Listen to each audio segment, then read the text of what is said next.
I grew up in the western suburbs of Melbourne.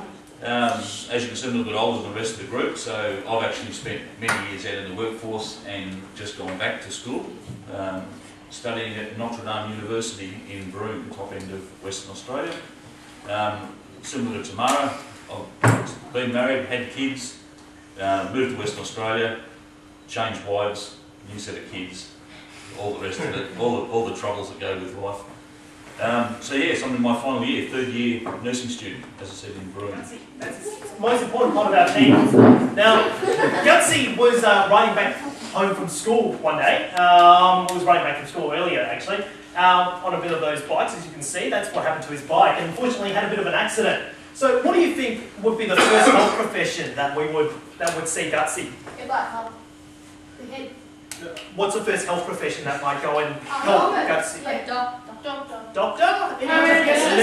I'm studying to be a paramedic. So what we would very quickly do, we'll get the compliant call, we'll do our DRABCD, which you may or may not have heard of, put a few lines into the, put a few needles into him, give him some good pain relief, and then we would transport with like the sirens off to the hospital. After we get Gutsy off to the hospital, what would be the next health profession that would see him? Nurse. Nurse. Surgeon. Excellent. And I might quickly get Jerry just to chat a little bit about what nursing's all about. Yep. So the first thing I do as a nurse, when Gutsy arrives, I'll be talking to Felix about what actually happened, what sort of accident it was, where he was injured, and then do a quick assessment along with other health professionals that work within the hospital, like Aboriginal health workers, enrolled nurses, orderlies and all the rest, where we work as a team.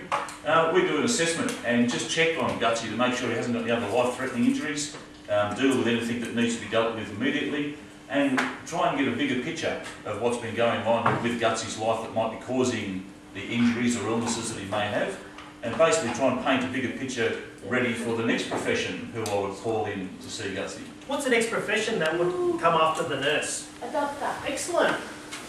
I might get Amy to quickly talk about that. Okay, so as a doctor, the first and most important thing we probably do is listen to everybody that's seen Gutsy already.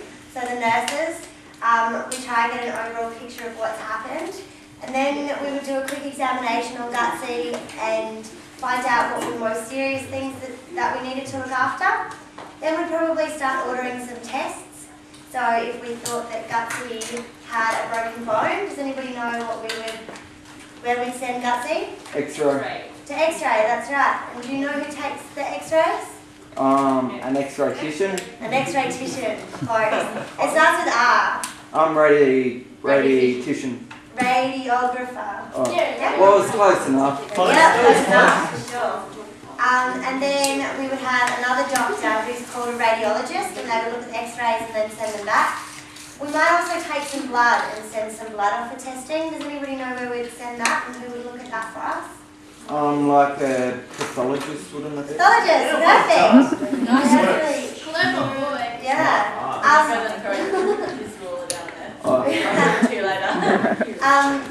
So, and then the next thing that a doctor would be doing is to organise a treatment plan for Gutsy, to try and get Gutsy better again.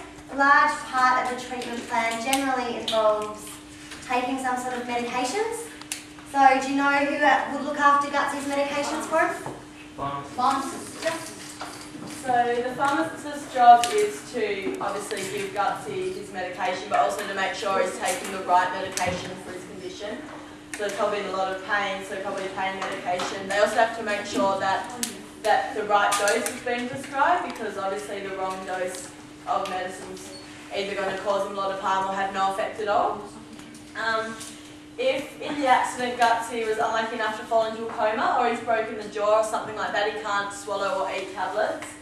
Part of the job description of a pharmacist is to prepare the medicine in a way that he can take. So we might formulate it into a liquid so we can have it by IV, so intravenously, or we might even make it into a cream or something like that, so that he can absorb it through his skin.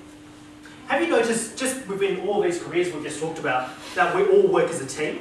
Like, this is for the benefit of Gutsy, regardless of what we do or what kind of profession we are. We're there for the benefit of Gutsy. Now, can you think of any other careers or any other professions that also, can also help Gutsy and is also part of the team?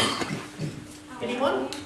Plastic surgeon. Excellent, plastic surgeon. So there's a lot. Any other ones? Who's the person? Doctor, yep. There's like doctors and nurses. There's so many different types out there as well. Can anyone name any of them?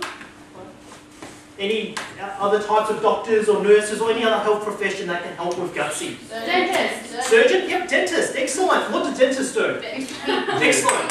Chiropractor. What does chiropractors do? Yeah, your spine. They look after your spine. Anything else? He's gonna need someone to fix his bike. His bike? Okay. Maybe not part of that healthcare team, but very much important university you're going to take to do some vet courses after school. You have? Does anyone have any concerns about university or going to further education or doing vet afterwards? Yeah? What are some of your concerns potentially? You might fail. We might just quickly talk about that. I think I might handle this one to Martha, if that's all right. Just talk about your study load at higher education. Yeah, if you come out of high school and you don't have the score that, you know, the TER, is that what you guys call it up here? To get into uni, it's not always, it's not such a big deal. When I finished year 12, I actually had to sit year 12 again because I didn't do very well. And it's not until I got up to university that I realised that I didn't actually need to resit year 12 again. I could have just done what the unis call bridging courses to get me up to scratch. I could have done, instead of that whole year, I could have done it in 6 weeks. So there's always a way around not doing very well. But I think the most important thing is that you finish year 12, you've got somewhere to start from, you know, some grade to go off, and then from there everyone's out to help you get to where you want to be. So it's not